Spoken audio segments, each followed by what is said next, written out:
رات کے 3 بجے تک مجھے نیند نہیں آ رہی تھی اور بلا آخر مجبور ہو کے اپنی بہن کے کمرے میں گیا اور آہستہ سے اپنی بہن کو اٹھا کے اس سے بات کر سکوں۔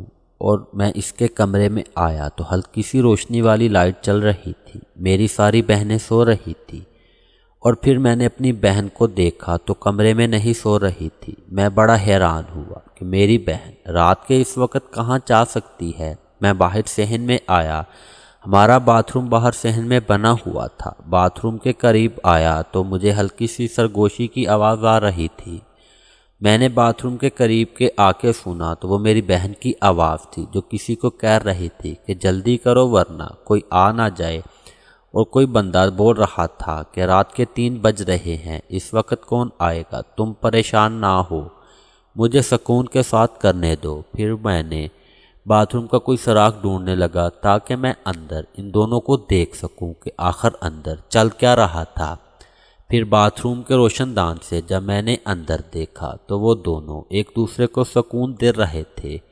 وہ لڑکا ہمارے ہی محلے کا تھا جو میری بہن کو سکون دے رہا تھا۔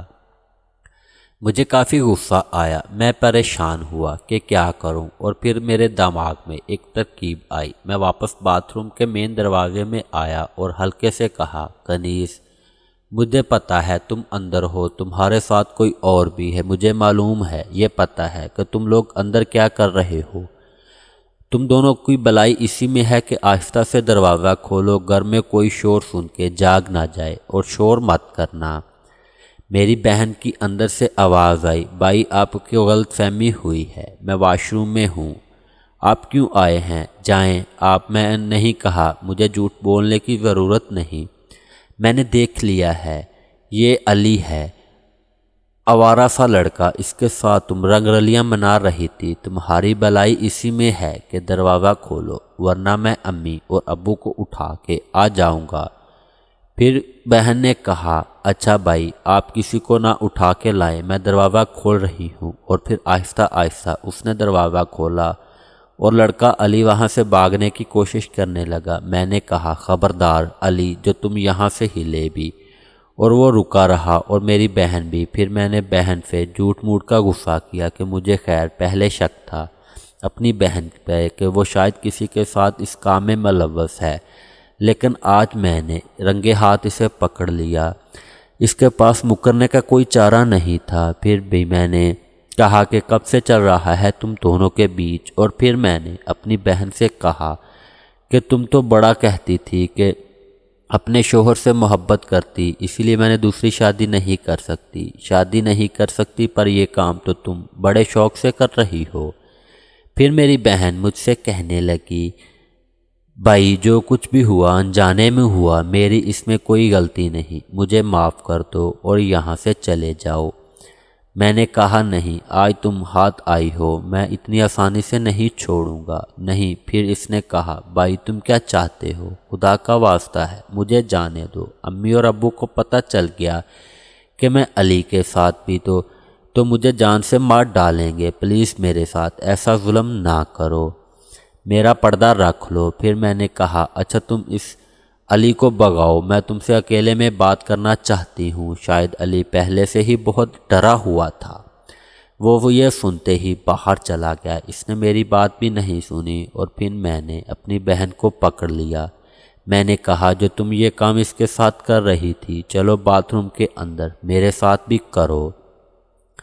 وہ کہنے لگی، نہیں بھائی میں آپ کے ساتھ نہیں کروں گی۔ میں نے کہا، تمہیں کرنا پڑے گا ورنہ میں امی اور ابو کو اٹھا کے لاؤں گا۔ پھر میری بہن مجھ سے کہا، بھائی شرم کرو، میں تمہاری بہن ہوں، تم مجھ سے چھوٹے ہو۔ میں نے کہا، کچھ نہیں ہوتا، اس وقت میرا دماغ بہت خراب ہے، ویسے بھی مجھے تمہاری ضرورت تھی، میں تمہیں اٹھانے آیا تھا، یہ تو اچھا ہوا مجھے تم اس حالت میں مل گئی، اب میں نہیں جانے دوں گا خود کو بنا سکون دلائے۔ پھر میں نے اس سے ہاتھ سے پکڑا اور باتھ روم میں لے آیا۔ اس نے کہا، اچھا رکو میری بات سنو پہلے۔ پھر میں نے کہا کہ ایک ہاتھ میں پکڑ لو، پھر بھی بات بتاتی رہی۔ اس نے کہا، نہیں، پہلے میری ایک شرط ہے، میں بعد میں تمہیں پورا سکون دوں گی۔ میں نے کہا، اچھا بتاؤ، جلدی بتاؤ۔ اس نے کہا ابھی نہیں، وہ کل بتاؤں گی۔ میں نے کہا نہیں، ایسا ظلم مت کرو، رات نہیں گزرے گی۔ اس نے کہا پکا وعدہ ہے، کل تمہیں ضرور سکون پہنچاؤں گی، لیکن پہلے میری شرط سن لو۔ میں نے بہت اصرار کیا، میں نے اس کے ہاتھ میں بھی دے دیا، مجھ سے برداشت نہیں ہوا، لیکن وہ نہ مانی، اور پھر میں واپس آ کے اپنے بستر پر لیٹ گیا۔ اب مجھے کافی دیر تک نیند نہ آئی، میں ایسے ہی جاگتا رہا اور اپنی بڑی بہن کے بارے میں سوچتا رہا کہ وہ کب علی کے ساتھ لگی ہوئی پتہ نہیں، اور کس کس کے ساتھ وہ لگے ہیں۔ جس چیز سے ڈر تھا وہی کام میرے گھر میں ہو رہا تھا۔ ایسی چیز سے ڈرتا تھا کہ میری بہنیں یا میری امی باہر کسی کے کہنے میں نہ آ جائیں اور یہ کام نہ کر لیں۔ آخرکار وہی ہوا۔ خیر میری آنکھ لگ گئی۔ آج میری آنکھ صبح اٹھے 8 بجے کھلی تھی اور باہر آیا تو امی ناشتہ بنا چکی تھی۔ مجھے کہا عمران آج اٹھنے میں تم نے بہت دیر کر دی۔ میں نے کہا ہاں امی، بس آنکھ لگ گئی۔ مجھے کہا بیٹا آج اٹھنے میں بہت دیر کر دی۔ میں نے کہا ہاں امی، آنکھ لگ گئی تھی۔ امی نے کہا اچھا جلدی سے ناشتہ کر لو پھر دکان پہ جاؤ۔ میری امی بھی مجھے بہت خوبصورت اور حسین لگتی تھی، لیکن میں یہی سوچتا تھا کہ اس سے بات کیسے کروں، اور پھر میں اسی موقع کی تلاش میں تھا کہ کب دن آئے کہ امی کے ساتھ۔ خیر میں نے ناشتہ کیا۔ ناشتہ کرنے کے بعد اپنی بہنوں کے کمرے میں گیا۔ جب میں گیا تو میری بڑی بہن اپنے چھوٹے بیٹے کو ناشتہ کروا رہی تھی اور مجھے دیکھ کے مسکرا بھی رہی تھی۔ پھر میں نے اپنی بہن سے کہا اب بتاؤ تمہاری کیا شرط ہے؟ اس نے کہا بھائی آج دوپہر جب آپ کھانا کھانے آئیں گے تب میں آپ کو بتاؤں گی کہ کیا شرط ہے۔ میں نے کہا اچھا۔ پھر میں واپس اپنی دکان پہ آیا تو چھوٹے نے دکان کھول کے صاف ستھرائی کر کے بیٹھا ہوا تھا۔ دکان پہ بیٹھے ہوئے ابھی مجھے تھوڑی ہی دیر ہوئی تھی۔ میں نے جس کا ذکر کیا تھا ایک ہمارے گاؤں کی لڑکی ہے جس سے میں محبت کرتا تھا، اس کا نام نمرہ ہے اور وہ اس محلے کی سب سے خوبصورت لڑکی ہے۔ وہ سودا لینے کے بہانے میری دکان پہ آئی۔ مجھے کہا یار میں تم سے بہت ضروری بات کرنی ہے، تمہارے پاس کوئی فون ہے؟ مجھے دے دو تاکہ میں تسلی سے بات کر سکوں، اور پھر دکان میں بات نہیں کر سکتی۔ تمہارے پاس ایک بٹن والا موبائل تھا، میں نے اسے وہ موبائل دے دیا۔ میں نے کہا جاؤ گھر اور پھر گھر جا کے مجھے فون کرنا۔ کہا یار مجھے تمہاری بہت یاد آتی ہے تو تم مجھ سے ملنے کی کوشش کرو نا۔ رات پھر وہی یاد کرتی رہی۔ میں نے کہا میں تمہاری بہت یاد آتی ہے، لیکن یہ گاؤں کوئی ہوٹل وغیرہ تو ملتے نہیں، ہم وہاں جا کے ملیں۔ پھر نمرہ نے کہا میرے پاس ایک تقریب ہے، اگر تمہیں اچھی لگے تو۔ میں نے کہا ہاں بتاؤ۔ اس نے کہا میرے گھر کے پیچھے کپاس کی فصل لگی ہوئی ہے اور اس کپاس کی فصل میں کوئی بیٹھ جائے تو کوئی اسے دیکھ نہیں سکتا۔ اگر تم کہو تو میں رات کو وہاں آ جاؤں گی، تم بھی آ جانا، ہم ایک دوسرے سے سکون سے مل لیں گے۔ میرا دل تو بڑا کیا، حالانکہ مفاد چلوں وہ خوبصورت بہت تھی۔ گاؤں میں اتنے خوبصورتی تھی کہ ہمارے لڑکے اسی کے پیچھے ہوتے، لیکن میں ڈر رہا تھا کہ میں نے نمرہ کے ساتھ رنگے ہاتھ پکڑا گیا تو یہ گاؤں والے مجھے نہیں چھوڑیں گے، اور میرا دوسرا آسرا بھی ہو گیا میری بہن کی خوبصورتی۔ میں نے نمرہ کو کہا نمرہ وہ جگہ ٹھیک نہیں، ہم وہاں نہیں مل سکتے، کوئی اور جگہ سوچو۔ اس نے کہا یار آ جاؤ، مجھے تم سے بات کرنی ہے، اور وہاں گھر والے میرا رشتہ ڈھونڈ رہے ہیں، کہیں ایسا نہ ہو کہ میری شادی کر دیں۔ تم اپنے امی ابو سے بات کرو، میرے گھر رشتہ بجواؤ۔ میں بے شک نمرہ سے محبت تو کرتا تھا، لیکن میں ابھی شادی نہیں کرنا چاہتا تھا۔ میں زندگی میں ابھی بہت کچھ کرنا چاہتا تھا، اس لیے شادی کر کے میں اپنے پاؤں میں بیڑیاں نہیں لگانا چاہتا تھا۔ پھر میں نے کہا نمرہ ابھی تو میں اتنا اچھا کماتا بھی نہیں ہوں، تمہارے سامنے کی بات ہے، میری چھوٹی سی دکان ہے، اس سے بس مشکل سے گھر کا خرچ چل رہا ہے۔ میں اپنے پیروں پہ کھڑا ہو جاؤں اور پھر تمہارے گھر میں رشتہ ضرور بھیجوں گا۔ پھر نمرہ کہنے لگی تب بھی جو کہ جب میں کسی اور کے گھر چلے جاؤں گی، مجھے کوئی ضرورت نہیں ہے اتنی دولت کی، جس حال میں بھی مجھے رکھو گے میں اس حال میں ہی تمہارے ساتھ راضی ہوں۔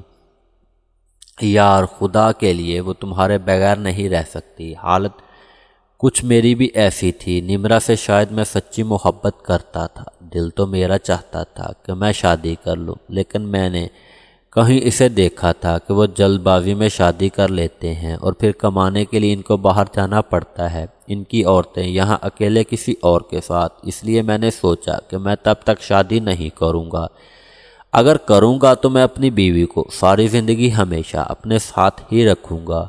یہ میں نے سوچا ہوا تھا۔ بڑی مشکل سے نمرا کو میں نے سمجھایا، میں نے کہا ابھی کچھ صبر کرو، میں اپنے پاؤں پہ کھڑا ہو جاؤں، میں تم سے ضرور شادی کروں گا۔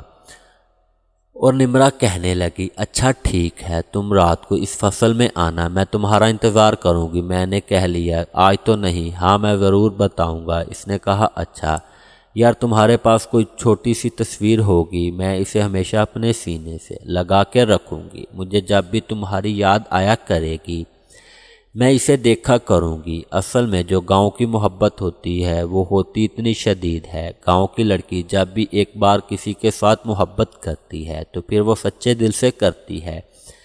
شاید اسی سے مجھے محبت ہو چکی تھی۔ میں نے کہا اچھا کل جاؤں گا، آج کسی بھی ٹائم جاؤں گا، پاسپورٹ سائز تصویر بنا کے لاؤں گا اور میری دکان پہ آ جانا، میں تمہیں دے دوں گا۔ اس نے کہا اچھا ٹھیک ہے۔ پھر اس نے کہا اچھا یہ موبائل لینے کے لیے ایک چھوٹی کو بھیجو جو تم نے دکان پہ رکھا ہے۔ میں نے کہا اچھا ٹھیک ہے۔ پھر میں نے چھوٹے کو بھیجا۔ اصل میں وہ چھوٹا میرا کافی حد تک رازدار بھی تھا، وہ میری عادت سے خوب واقف تھا، کیوں نہ کہ جو بھی کسی عورت میری دکان پہ آتی تھی، میں اصل میں دل پھینک بندہ ہوں، حسن پرست بھی ہوں، اچھی چیز مجھے بہت اچھی لگتی ہے، خوبصورت چیزوں کی میں تعریف کرتا ہوں، شاید اسی لیے مجھے محلے سب ٹھرکی کہتے ہیں۔ میں نے اس چھوٹے کو کہا کہ جاؤ اور وہ موبائل لے کے آؤ۔ وہ گیا، موبائل لے کے آیا، کب دوپہر ہوگی مجھے پتہ ہی نہیں چلا۔ پھر میں نے چھوٹے کو کہا آج تو میرے گھر کھانا لینے مت جانا، میں خود ہی کھا کے آؤں گا۔ اس نے کہا اچھا استاد جی۔ اب دوپہر کے 1 بج رہے تھے۔ میں کھانا کھانے کے بہانے اب گھر آیا، مگر آیا تو امی نے ابھی تک کھانا نہیں بنایا تھا۔ کہا بیٹا آج تم کھانا لینے گھر آئے ہو، اس چھوٹے کو بھیج دیتے۔ میں نے کہا ہاں وہ چھوٹا ذرا کام پہ مصروف تھا اس لیے میں خود آیا ہوں۔ اس نے کہا ابھی تو کھانا نہیں بنا، اچھا تم بیٹھ جاؤ۔ پھر میں اپنی بہن کے کمرے میں گیا۔ میری 2 چھوٹی بہن شاید کسی کے گھر گئی تھی، وہ بھی نہیں تھی، میری بہن اکیلی بیٹھی تھی۔ میں نے اس سے پوچھ لیا ہاں کیا شرط ہے تمہاری، تو اس نے بتایا نہیں۔ اس نے کہا بھائی میں ایک بندے کو پسند کرتی ہوں۔ میں نے کہا ہاں مجھے پتہ ہے، علی کو۔ اس نے کہا نہیں علی کو نہیں، وہ کوئی اور ہے، ہماری برادری کا نہیں ہے۔ پھر میں نے کہا بہن تم رات علی کے ساتھ یہ کام کیوں کر رہی تھی اگر اس کو پسند نہیں کرتے؟ اس نے کہا بھائی وہ تو میری صرف ضرورت پوری کرتا ہے، میں اسے منع بھی نہیں کر پائی، اس لیے پھر میں نے کہا یہ غلط بات ہے، تم اگر اس محبت نہیں کرتی تو اس کے قریب کیوں آنے دیا؟ اس نے کہا چھوٹے بھائی میں اس بارے میں ڈسکس نہیں کرنا چاہتی تھی، میں تمہیں یہ بتا رہی ہوں کہ میں ایک لڑکے کو پسند کرتی ہوں اور میں اس سے شادی کرنا چاہتی ہوں۔ تو میں نے کہا تم مجھے کیوں بتا رہی ہو، تم یہ بات امی ابو کو بتاؤ۔ اس نے کہا امی ابو یہ بات نہیں مانیں گے، اس لیے تمہیں بتا رہی ہوں۔ میں نے کہا کون ہے؟ ہمارے گھر کے سامنے والا روڈ بن رہا تھا، اس میں لیبر شاید مزدور تھے، ایک لڑکا اس میں پٹھان تھا جو دکھنے میں سمارٹ اور خوبصورت تھا۔ میری بہن نے کہا کہ اس پٹھان کو میں پسند کرتی ہوں، وہ بھی مجھے رات کو ملنے آتا ہے، پچھلی رات بھی آیا تھا۔ میں بڑا حیران ہوا کہ میرے گھر میں یہ چل کیا رہا تھا۔ میں نے کہا اچھا، پھر اس نے کہا میں اس سے شادی کرنا چاہتی ہوں لیکن یہ لڑکا وزیرستان کا ہے، تو میرے اماں اور ابا تو ماننے کے لیے شادی کے لیے، اس کے لیے تم امی اور ابو سے بات کرو، میری شادی اس پٹھان سے کر دیں، مجھے وہ پٹھان بہت اچھا لگتا ہے۔ میں نے کہا بہن خبردار تم نے یہ سوچا بھی، یہ کیسی باتیں کر رہی ہوں، اب ہم بہن بیٹی پٹھانوں کو دیں گے کیا؟ اس نے کہا بھائی آپ میرا یہ کام کر دیں، اب یقین کریں میں آپ کو سکون دوں گی، اب وہ ساری زندگی یاد رکھیں گے۔ جس انداز سے اس نے بولا تھا میں اس کو منع نہ کر پایا۔ میں نے کہا اچھا میں بات کرتا ہوں۔ اس نے کہا نہیں بھائی پہلے بات کرو، بعد میں تمہارا کام کروں گی۔ میں نے کہا نہیں خدا کے واسطے یہ کام بہت مشکل ہے، اس پر بہت ٹائم لگنا ہے، پلیز آج رات کو مجھے سکون دے دو۔ اس نے کہا نہیں بھائی آج رات تو میں نے اس پٹھان سے وعدہ کیا ہوا ہے، میں اس کو ملوں گی، اس میں سکون دوں گی۔ آج مشکل ہے۔ میں نے کہا کنیز کیا ہو گیا ہے تمہیں؟ یہ مجھ سے کیسی بات کر رہی ہو؟ میں تمہارا بڑا بھائی ہوں۔ اس لیے کہا ہاں بڑے بھائی ہو اور اب میرے رازدار بھی بن گئے ہو، اس لیے تمہیں بتا رہی ہوں۔ میں پھر بھی کنیز کوئی بات نہیں، آج منع کر دو، آج تم مجھے سکون دو، پہلے تھوڑا سا دو، ایک حد تک دو، لیکن آج لازمی دو۔ پھر میں کل تمہارے ساتھ میں امی ابو سے بات کروں گا، لیکن اس طریقے سے ہم ڈائریکٹ یہ نہیں بولیں گے کہ فلاں لڑکا ہے۔ میں امی اور ابو کو بتاؤں گا اور ان کو بولوں گا کہ آپ میری بہن کی شادی کر دیں، اور پھر میں ہی کسی چری طریقے سے چکر چلاؤں گا تاکہ شادی اس پٹھان سے ہو جائے۔ میری بہن نے کہا کہ ہاں یہ کام کر دو، پوری زندگی تمہیں سکون دیتی رہوں گی۔ میں نے کہا اچھا رات میرے کمرے میں آنا، تمہارے ساتھ تو میری بہنیں بھی سو رہی ہوتی ہیں، اس لیے میں تو یہاں نہیں آ سکتا، تم آ جانا۔ اس نے کہا آج نہیں کل آؤں گی۔ میں نے کہا نہیں، آج تم نے ہر حال آنا ہے، ورنہ میں آج تم اس پٹھان سے ملنے نہیں دوں گا، ساری رات جاگتا رہوں گا۔ اس نے کہا اچھا رات کو 1 بجے تمہارے پاس آؤں گی اور پھر 2 بجے پٹھان آ جائے گا، تو پھر میں اس سے تھوڑی دیر باتھ روم میں ملوں گی۔ میں نے کہا اچھا ٹھیک ہے، اور پھر امی بھی کھانا بنا کے کمرے میں لے آئی۔ دوستو اس کہانی کی اگلی قسط دیکھنے کے لیے اس چینل کو سبسکرائب کر لیجئے اور بیل کے آئیکن پر کلک کر لیجئے تاکہ آنے والی ہر قسط آپ کو آسانی سے مل سکے۔